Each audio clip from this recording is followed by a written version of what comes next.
On this channel, I don't force feed you the same regurgitated narrative about Arch Manning. Did he crap today? Did he shit today? What did he eat for breakfast? No, every single FBS game from week 2. Let's go. Hopefully you skipped this game and actually touched grass on Friday. Both teams were sleepwalking until Louisville woke up in the fourth quarter. JMU might have taken this before an end zone fumble happened. How about the bounce back from Preston Stone? 4-interception game last weekend against Tulane. You had my homeboy Scott Fisher calling him the worst quarterback in college football. Don't watch his channel, by the way. He went 21 of 29, 3 tutties against Western Illinois. Hey, Western Illinois could probably beat Bama right now, so chill out. Remember when NIU beat Notre Dame? Yeah, that seemed like a long time ago. Maryland, not a great game. I'll let it slide, though, breaking in freshman quarterback Malik Washington. He does have potential. Be honest, though, when is the last time you saw a YouTuber talking about Maryland Terps fans? I'm sorry. Boise State needed a bounce back after getting waxed by USF. They got it. The play-by-play broadcaster was absolutely electric on the calls. Noah Reed, good job. I'm hurt. This was my upset game of the week. I always end up thinking Illinois is overrated. Andrel Anthony toe tapping like an Irish dancer. Slime. A top 15 upset is not possible with 5 turnovers. Baby oil on the hands of Duke with 4 turnovers. They were sloppy. Illinois took advantage. There were 2 number 8s on the field at one time for the Blue Devils that took away a 3-and-out for Illinois, and the Illini ended up scoring on that drive. It was ugly. Who loves a little private school rivalry? My daddy's a doctor, but my daddy's a lawyer. My daddy's a Fortune 500 CEO. This game was amazing. When it starts like this, you already know. Comeback of the year, Baylor down 14 with 5:54 left. Boom. Sawyer Robertson, absolute missile. Get the ball back. Woo! Tutty. Second overtime we go. Oh, buddy, shank. Baylor needed this one more than SMU did after last week's loss to Auburn. What a fun game. SMU play some defense down the stretch, wouldn't you? We're not even going to go over the game. When Coach Fran Brown has you running after a win, you are cooked. By the way, UConn football is actually respectable now if you've been living under a rock lately. Arch Manning is going to be okay, guys. Jeez, but we need to talk about the next level media attention glaze real quick. Of course, I was watching the Illinois-Duke game in the morning. Why the hell would I watch Texas beat up on San Jose State? And they did a live studio update on ESPN for Arch's first drive and his first incompletion. Yes, they were showing his first incompletion like it was news. This is exactly how you'd expect a Cyhawk game to go. Field goal, field goal, field goal, field goal defense. What a final drive by Rocco Becht and the clones. And yes, Iowa fans are burning their quarterback's jersey like this is 2011 LeBron. What are we doing? We're 2 games in. Jack State had 6 completions this game for 52 yards. They were pounding Liberty just like I was pounding your sister last night. Liberty, no more playoff hopes. I was hearing some weirdos pick them for the CFP group of 5 spot. Jack State is sneaky good. They almost beat UCF last week too. Oh wow, Florida State beat East Texas A&M. Who would have thought? But on the real, Tommy Casamigos, keep playing like this, he will be in New York. The conference game that was not countered as a conference game. Why? Don't ask me. Do I look like the fucking commissioner of the ACC? Nothing better than 2 mid-ACC teams playing on Saturday at 9 a.m. The Wolfpack locked in on defense in the second half, only allowing 7 points. Texas Tech, we won't actually know how good they are for a minute because of their cupcake non-conference schedule. That $28 million is looking good so far.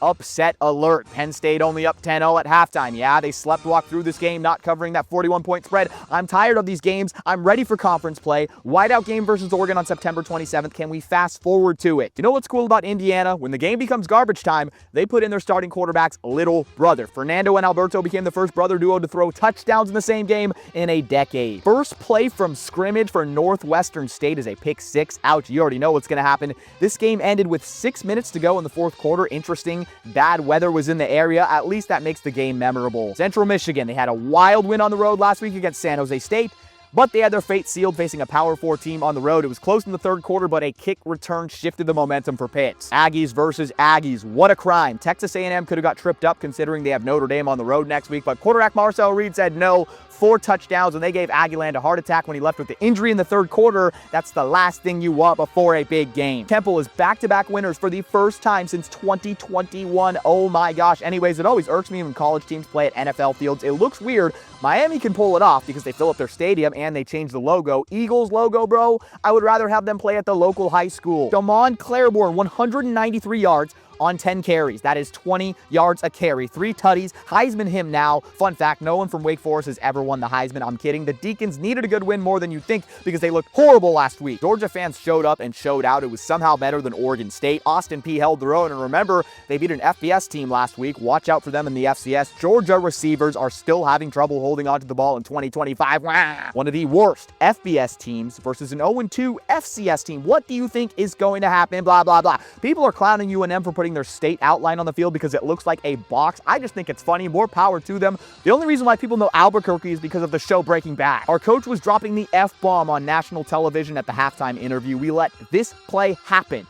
What are we even watching? Just 2 years ago, we were playing against Michael Penix in a sold-out stadium, a top 10 matchup. Now this is just pain. That Navy triple option hits harder than crack in the 80s, nearly 300 yards on the ground. They shut out UAB in the second half. There were 2 weather delays in this game. That Navy-USF matchup in November could have some playoff implications. I hope so. An FCS win over an FBS. This game was so irrelevant that there are not even highlights for it. You can take my word. Bryant was down 20-10 at half. Their quarterback threw 2 picks on 50% completion, but they came back and won it with a walk-off 25-yard field goal. This game was revenge for Ole Miss after getting embarrassed at home last year to an unranked Kentucky, but it also gave Rebel fans a heart attack. Austin Simmons had an off game throwing for 2 picks. The ground game absolutely carried. Ole Miss went 3 for 13 on third downs. They had more penalties than Kentucky, less time of possession. They should have lost this game. They had to hang on for dear life with their defense in the fourth quarter, but a road win's a road win. Social media was in an absolute frenzy when Clemson was trailing 16-0 at the half. Dabo was probably 30 seconds from being fired, but this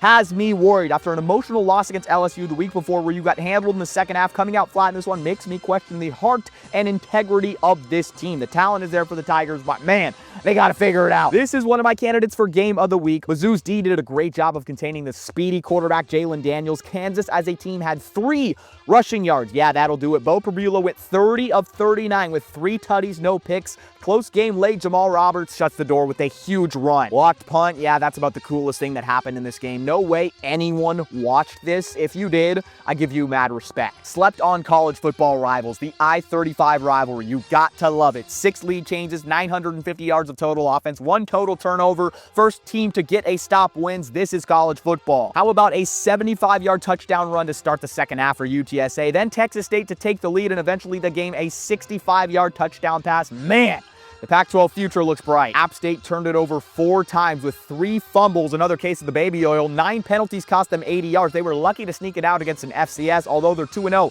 This should be a down year for the Mountaineers. Never poke the bear when it comes to the Oregon Ducks. Oklahoma State head coach Mike Gundy had stuff to say about the Oregon crowd noise, their NIL spending, Phil Knight, whatever, and he may have had a point, but Oregon rolled with the extra motivation. Dan Lanning is a maniac. Dante Moore didn't miss a beat, and they look like one of the scariest teams on both sides of the ball in college football right now. This is coming from someone who had very low expectations for the Ducks this season. Nothing much to say here like we'd expect. Rutgers dominated in every facet of the game. Rutgers has an easy non-conference schedule, all sunshine and rainbows, until they play Washington, Oregon, Ohio State, Penn State, and Illinois in conference. Good luck, y'all. This was not on your bingo card for 2025 Colorado football. Coach Prime turning it over to third-string quarterback White Chocolate Ryan Staub. 7 for 10 passing, 157, 2 tutties. They might have to retire his jersey, man, just like Shador. Overtime thriller. Mackenzie McGill finishes strong into the end zone, and UNT is 2-0. I'll give Tennessee a break. They deserve a cupcake after a solid win against Syracuse last week. 72 on the board. They looked a whole lot better against an FCS than Georgia did, and the 2 go at it next week. No quarterback Haynes King, no problem. The local high school team could have showed up and won this game. Tech wins big. Yeah, look at the score. On the bright side, though, Grambling got paid $1 million for this game, and instead of using it on NIL, they blew it all at the strip club after the game. No, I'm just playing, or am I? Let me tell you about an app I've been using called Kalshi.com. It's the only place you can bet on college football in all 50 states. Kalshi is the first and only legal prediction market that lets you bet on real-world events, whether it's elections, Grammys, Bitcoin. You can bet on almost anything on Kalshi. Check this out. If I want to bet on Colorado at Houston coming up this Friday, I can, and I can also look at the live interactive market. Houston has a 65% chance of winning. Colorado with 35, meaning you put 100 down, you can almost 3 times your money on the Buffs if you so choose. Kalshi has markets on almost everything. They have over 1 million users in all 50 states and have facilitated over $1 billion worth of trades. This is the only place that you can trade on college football in all 50 states. So put your money where your mouth is and sign up using my link in the description, and the first 500 traders that trade 100 contracts will get a free $10 credit. Tough for Middle Tennessee. Lose to an FCS week 1, then go on the road to play a Big Ten team. Badgers backup quarterback Danny O'Neal went a smooth 23 of 27. I don't know how good this team is, though. We'll find out when they go to Tuscaloosa next week. I am intrigued. I didn't hear anything about this game on social media. I forgot it happened, and I looked at the score. Holy moly, the MAC is so back, baby. The Bobcats defense was suffocating the Mountaineers. 178 yards through the air and averaged 2.6 yards per carry. Hey, Ohio's quarterback threw 3 interceptions, but he got it done when things counted. The crunch time bomb to ice the game. Air it out, young fella. Yeah, I said to ice the game. I know, it's the second quarter. That is the last time Ohio scored. What the fuck? There is a reason why no one wanted to talk about this game. The government was trying to hide it from us. It was so bad. The eighth wonder of the world. The beautiful Laramie, Wyoming. The Cowboys twerked all over UNI. What? Hey, who said that? Yes, South Florida owns this state. This is amazing. This program has momentum. 2 top 25 wins, beat a so-called SEC contender. DJ Lagway, what happened? Singleton, What did I say last week? USF is scary. This was a gritty game. Florida did look incompetent on the final drives, but it feels like 2007 again. USF is so bad. If it wasn't for a late pick 6, Nevada would have had to delete their program. In all seriousness, I feel bad for the Wolfpack. I really want to see them compete again like back in the Kaepernick days. Close game at half. Southern Miss pulled ahead late. They took care of business as they should have. The almighty battle for the state of Arkansas. Is this the year where Taylon Green helps the Razorbacks win for real? He just torched the defense. 420 total yards in 3 quarters. Bruh, I'm so tired of these FBS, FCS blowouts. Get this off my screen. I'm telling you guys, Devin Dampier, Utah's quarterback, is going to have a sneaky good season. If Utah keeps winning, people will eventually figure out about him. This is an elite team. Ooh, that's a tough block punt. This one was over before it even started. Missouri State's first ever FBS win. They went on a big, bald 80-yard drive to take the game in the final minutes. Hell yeah. All right, last week everyone was talking about Cal true freshman quarterback Jaron Kiawe Sagapula-Tele. He didn't have the best game this time out, but trust, he'll be a star, and learn how to say it. Jaron Kiawe Sagapula-Tele. Jaron Kiawe Sagapula-Tele. Say it 10 times. Traquan Jones, how about a 93-yard house call? Yeah. Ladies and gentlemen, we just found the next Devin Hester. Bakari Swain does it again, this time returning 2 punt return touchdowns. Please stop kicking to him, SEC schools. Do not kick to him. 307 rush yards for Toledo, and they scored 31 unanswered points. Golly oh my. Tulane, I get it. Nice power 4 win against Northwestern last week, but what are we doing? You're making me look bad. Up 33-17 with 10 minutes left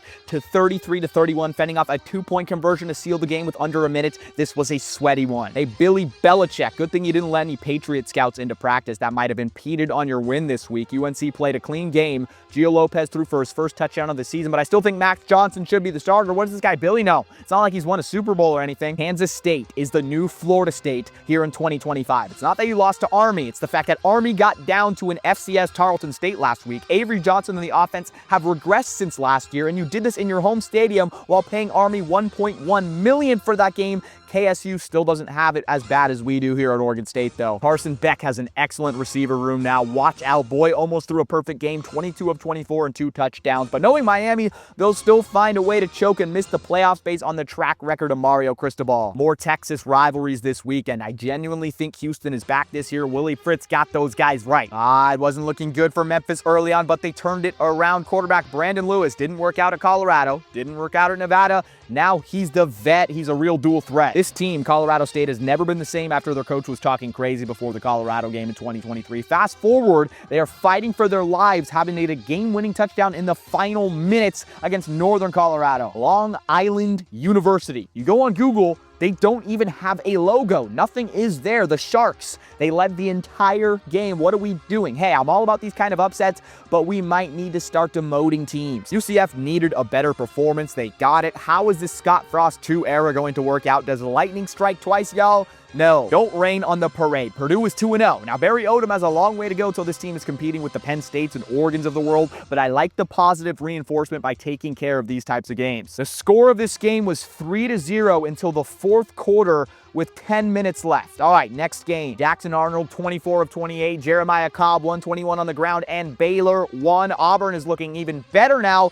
I still think it's too early to say they're back, but there's a reason for excitement on the Plains. This game had some weird drama. ASU head coach Kenny Dillingham pissed off the MSU community when he mentioned that their team had to stay in a hotel an hour from the stadium because of Starkville being too small. Game in a nutshell, Mississippi State got out to a huge lead, 17-0, then let ASU get back in, score 20 unanswered to take the lead with a minute to go. All right, game over, underdog story done, but no, the Bulldogs go on an intense final drive that finishes with this ridiculous play. No safety help, no nothing. Embarrassing loss for the Big 12 of Mississippi State turns out to be a bottom of the league SEC team yet again. Most points in a Nebraska game since 2007 and most yards in a game for them since 2014. Pretty solid day, Huskers. Ooh, baby, only 7 total points in the first quarter, but once both of these teams woke up on offense, it became crazy. Lonergan, touchdown. Childs, touchdown. These guys were going back and forth all all game, 8 passing touchdowns combined. MSU, what a great play call in the game-winning 2-point conversion. I don't care if these aren't the best teams in their conference. Amazing game. Letdown week after the Clemson win. LSU was in control the whole time, but they didn't blow Tech away. First of all, Jacoby Lane put that boy in a body bag. Wow, after many years of terrorizing the USC program, head coach Clay Helton returned to a warm welcome in the Coliseum,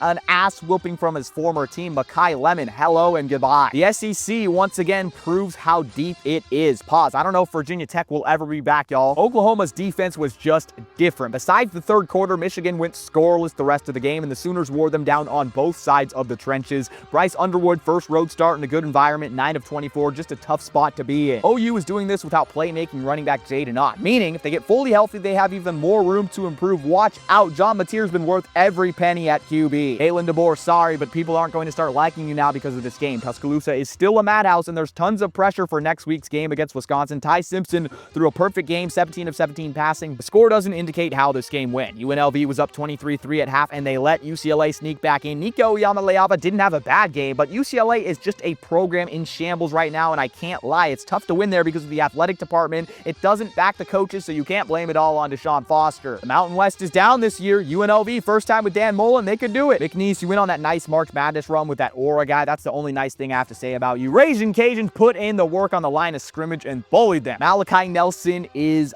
back. He had no excuses this game not to perform. Former 5-star quarterback, USC and Boise State transfer. He puts up 4 tutties on the head of UT Martin. All right, can I skip this one? There's no way any Tulsa or New Mexico State fans are watching this video, right? The probably is. No one is talking about Arizona this year, and they still have Noah Fafita at quarterback. He had a great freshman season, a down year in 2024, but the Wildcats could be sneaky. Mormons versus nerds, the two fan bases who know how to have fun. Stanford once again is putting up its case for the worst team in the FBS. Andrew Luck, GM rebuild, 19 rushing yards for the Cardinal. Remember the old days of Toby Gerhart, Christian McCaffrey, Bryce Love. The Big 12 has so many compelling teams like BYU. We don't actually know how good they are yet, but conference play is going to be wild. So to balance out the Pac-2, Oregon State is 0-2, and Wazoo is 2-0. Let's go. And they won it with defense. Remember, the entire team is basically transfers from FCS South Dakota due to the coaching change, so take what you want from that. Their quarterback's name is Jackson Potter. Harry Potter with the wand and shit.